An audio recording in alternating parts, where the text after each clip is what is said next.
राहुल गांधी ने अमेरिका में जाके बोला कि चीन में रोजगार ज्यादा है भारत से। अब इसको लेके उन पे निशाना साधा जा रहा है भाजपा की तरफ से कि क्यों ऐसे देशद्रोही बयान देते हैं राहुल गांधी जाके विदेश में। मतलब बीजेपी की नज़र में सच बोलना गुनाह है। जो सच बोले वो देशद्रोही, हम सच बोले हम देशद्रोही, किसान सच बोले वो देशद्रोही, पहलवान सच बोले वो देशद्रोही, छात्र सच बोले वो देशद्रोही, सेना के जवान सच बोले वो देशद्रोही।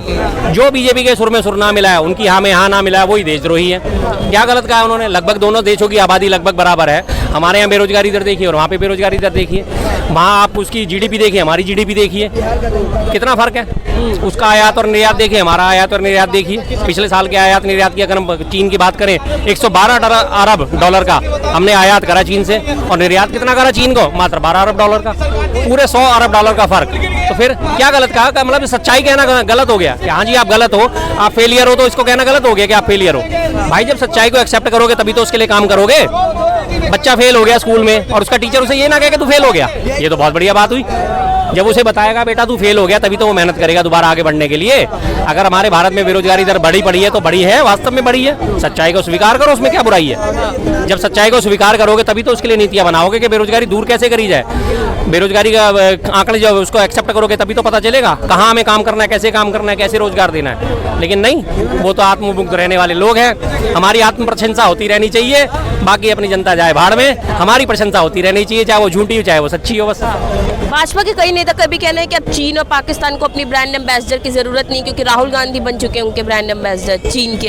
देखिए चीन के ब्रांड एम्बेसडर तो आपके हमारे सबसे पहले मोदी जी थे। मोदी जी ने खुद ही कहा था ना कोई आया ना कोई गया है, ना कोई घुसा है। जबकि हमारे 19 जवान जो है गलवान घाटी में शहीद हो गए थे, मोदी जी ने क्लीन चिट उनको पहले दे दी थी। शी जिनपिंग के साथ बैठ के वहाँ पे गुजरात में ले जाकर उनके साथ झूला झूल रहे थे। तो ब्रांड एम्बेसडर कौन हुआ? मोदी जी या राहुल जी? राहुल जी ने तो कभी झूला नहीं झूला उनके साथ। आप कैसे झूला झूल रहे थे? आप कभी चीन को लाल आंखें क्यों नहीं दिखाते? चीन हमारे वहाँ पे इसमें तिब्बत में और उसमें लगातार वहाँ पे आक्रमण कर रहा है। लेह लद्दाख में उसने घुसपैठ बना ली है, अरुणाचल में उसने गांव बसा लिए, गांवों के नाम बदल दिए। आपकी आवाज़ ही नहीं निकलती। एस जयशंकर हमारे विदेश मंत्री जो है वो कहते हैं नहीं जी चीन हमसे बड़ी इकोनॉमी है, हम उससे लड़ नहीं सकते।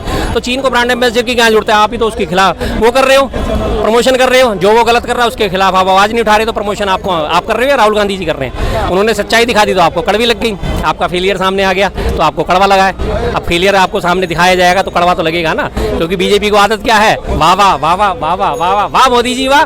किसान बिल लेके आए तो वाह मोदी जी वाह, वापस ले ले तो वाह मोदी जी वाह। लाए तो मास्टर स्ट्रोक, वापस ले लिया तो मास्टर स्ट्रोक। सीधी सी बात है। रडार है, बादल आजकल खूब हो रहे हैं, रडार आजकल काम नहीं कर रहे हैं, फ्लाइटें चल नहीं रही हैं, तो मोदी का वाह वाह वाह वाह वाह। बाकी बादल बहुत हो रहे हैं, वाह रडार काम नहीं करेगा। गोबर गैस से उन्होंने चाय बना दी, गोबर गैस से तो बन सकती है, फिर भी गटर की गैस से उन्होंने चाय बना दी, तो मोदी जी वाह वाह वाह वाह। भारत में 600 करोड़ मतदाता रहते हैं, तो मोदी जी वाह वाह वाह वाह। सच्चाई उन्हें स्वीकार ही नहीं होती। सच्चाई स्वीकार करने के लिए उन्हें बहुत सारी हाजमोला की गोलियां खानी पड़ेंगी, वो खाते नहीं है। भाजपा के कई नेता का भी कहना है कि राहुल गांधी अपने कांग्रेस के समय का दौर भूल गए। उस समय बेरोजगारी ज्यादा थी, अब तो रोजगार बढ़े हैं। कांग्रेस के समय में मैं आपको सच्ची बात बताता हूँ, मेरे ताऊ जी थे, अब एक्सपायर हो गए हैं, मात्र 5वीं पास थे और उनकी दिल्ली यूपी पुलिस में कांस्टेबल के तौर पे भर्ती हो गई थी, 5वीं पास की। उसके बाद मेरे पापा की भी भर्ती हो गई थी, लेकिन मेरे पापा ने छोड़ दी थी। मेरे पापा भी 5वीं पास थे उस टाइम में जब उनकी भर्ती हो गई थी। आज अभी नौकरी निकली है MT उसकी सफाई कर्मचारी की हरियाणा में सफाई कर्मचारियों पे 46,000 लोगों ने जो है वो MSc MTech और BTech और BSc MSc पोस्ट ग्रेजुएट लोगों ने जाके अप्लाई करा है। वहाँ पे 46,000 लोगों ने अप्लाई करा है। बेरोजगारी की दर आप खुद ही देख लो कि कहाँ है, तब थी अब थी। उस टाइम के आपके लोग उठा के देख लो, एक अकेला घर में कमाने वाला होता था और कम से कम ऑन एन एवरेज 4 बच्चे घर में होते थे। 80 के दशक में, 70 के दशक में, 90 के दशक में। उसके बाद धीरे धीरे लोगों ने बच्चे कम करने शुरू करे, 3 करे, फिर अब 2 पे आ गए। उससे पहले 80-90 के बीच में तो सब घर में 4 भाई बहन तो आपको अमूमन मिलेंगे ही मिलेंगे, कि सबका सिस्टम होता था भाई 2 भाई हैं तो 2 भाई हैं तो 2 बहनें भी होनी चाहिए, और 5 या 6 भी अक्सर हो जाते थे। और एक अकेला बंदा कमाने जाता था और वो पूरे घर का पेट भर देता था। तो फिर रोजगार तब थे, अब हैं। अब घर में 4-4 लोग कमा रहे होते, फिर पेट नहीं भर पाते, फिर काम नहीं चल पाता। तो आप करे जाओ, झूठ बोले जाओ, झूठ बोलने से कुछ नहीं होने वाला। बहकाए जाओ लोगों को, लोग बहकाने में नहीं आने वाले हैं। ये भी राहुल गांधी की तरफ से भी कहा गया कि चुनाव के बाद ये तो तो साबित हो गया है कि अब मोदी जी से जनता डर नहीं रही है, वो एक डर खत्म हो गया है, वो सबसे बड़ी उपलब्धि है भारत की। बिल्कुल ठीक बात है। जिस तरह से एजेंसियों का दुरुपयोग करते थे उनसे वो काफ़ी हद तक लगाम लगी है, काफ़ी हद तक लगाम लगी है। और धीरे धीरे अगर यही हाल रहा तो आने वाले टाइम में और भी बचा कुछ जो है खत्म हो जाएगा। और रही बात डरने की, तो जनता सर्वोपरि है देश में, जनता के पास वोट का अधिकार है, उसने अपने वोट का अधिकार ढंग से प्रयोग करा तो जाहिर सी बात है डर निकल गया। जनता से नेताओं को डरना चाहिए, नेता से जनता को नहीं डरना चाहिए। ये जनता ही है जो हर 5 साल में उखाड़ पछाड़ कर देती है, बीच में चुनाव भी अगर करा देती है जनता चाहती है तो जनता से तो डरना रहना ही पड़ेगा जनता को। सीधी सी बात है, नेताओं को डरना चाहिए, नेताओं से जनता को नहीं डरना चाहिए। ये भी बोला गया कि भाजपा और आरएसएस की एक विचारधारा है जिसपे वो चलती है और पूरे भारत को उसी में वो चाह रही है कि सीमित हो जाए उसी विचारधारा में। राहुल गांधी का कहना है कि हमारी विचारधारा दूसरी है, भाजपा का ये है कि वो चाहते हैं महिलाएं घर पे रहे, हम चाहते हैं महिलाएं बाहर निकले काम करें। बिल्कुल सही बात है, महिला हमारी आधी आबादी को पूरा अधिकार मिलना चाहिए। एक तरफ तो आप बड़े खुश हो गए, बीजेपी के IT सेल वाले अक्सर फोटो डालते हैं, इजराइल की फोटो भी डालते हैं। इजराइल में एक महिला सैनिक की किसी की फोटो डालते हैं कि ये देखो ये दिन में जॉब करती है और उसके कंधे पे बंदूक टंगी होती है, राइफल अक्सर, और देखो देश की सेवा भी करती है, उस पर बड़े खुश हो जाएंगे। ये देखो महिलाओं की भागीदारी कितनी है इजराइल में। जब हमारे यहाँ नंबर आता है तो महिलाओं को हे दृष्टि से देखा जाता है। 33% आरक्षण का बिल लेके आए थे पीछे, उसके बाद क्या अभी तक वो अप्लाई करा? कौन से विधानसभा चुनाव भी हो गए सब जगह को, क्या आपने पूरी 33% महिलाओं को आपने सीटें दी? अभी हरियाणा में चुनाव है, क्या आपने 33% महिलाओं को दिया? 90 सीट है, 90 में से 30 सीट मिलनी चाहिए ना महिलाओं को। क्या 30 सीटों पे आप देखेंगे बीजेपी का है कोई कैंडिडेट महिलाओं में? 30 सीटें नहीं है ना। बात खुद ही करते हैं और खुद ही अपनी बातों से पीछे हट जाते हैं। तो सही बात है, ये चाहते ही ये लोग हैं कि महिलाएं पर्दे में रहें, महिलाएं छुपके रहें, महिलाओं की भागीदारी ना बढ़े और बस हम ही हम रहें। आरएसएस की विचारधारा क्या थी? 1925 में आरएसएस का गठन हुआ था। आरएसएस की विचारधारा तभी से देश को तोड़ने की थी, तभी से इन्होंने हिंदू राष्ट्र और मुस्लिम राष्ट्र का राग लापना शुरू कर दिया था। आरएसएस का ही था जो सारे जानते हैं, माफी वीर सावरकर, उसी ने जिन्ना के साथ मिलकर सबसे पहले द्विराष्ट्र का सिद्धांत रखा था कि मुसलमानों के लिए अलग राष्ट्र होना चाहिए, हिंदुओं के लिए अलग राष्ट्र होना चाहिए। तो देश को तोड़ने वाले हैं लोग तो लगातार 50 साल 52 साल तक इन्होंने अपने आरएसएस में मुख्यालय पे तिरंगा नहीं फहराया गया था। और जब तिरंगे का डिजाइन हो रहा था, जब तिरंगे का डिजाइन बन रहा था तो इनके गुरु गोलवलकर जो है उसने बोला कि नहीं ये तो तिरंगा तो 3 रंग है, ये तो अशुभ होते हैं, हिंदू धर्म में ये तो अशुभ होते हैं। अबे गधो, तुम्हें ये नहीं पता कि 3 रंग तो हमारे 3 का जो अंक है हिंदू धर्म में सर्वाधिक पूजनीय अंक है? जानते हो कभी 3 अंक के बारे में? ओम लिखने की शुरुआत करो, सबसे पहले 3 लिखा जाएगा। आप हिंदी की वर्णमाला पढ़ने की शुरुआत करो, ए अनार ऐसे आम लिखोगे, सबसे पहले 3 लिखा जाएगा।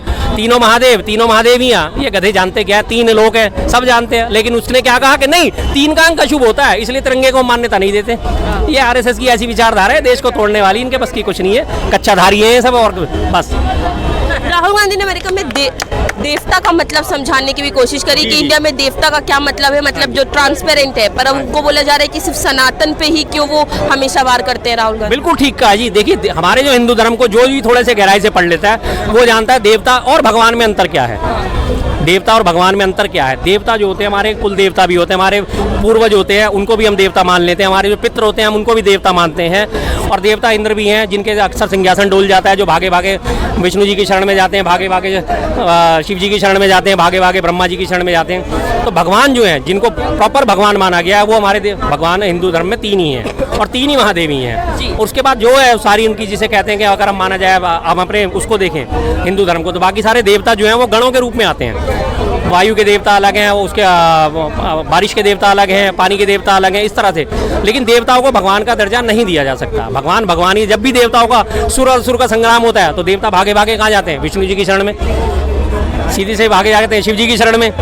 जब इसका महिषासुर ने जब देवताओं के ऊपर आक्रमण करा था और उनको परास्त कर दिया था, 100 साल तक जो राज करा, तो सारे देवता भागे भागे कहाँ गए थे?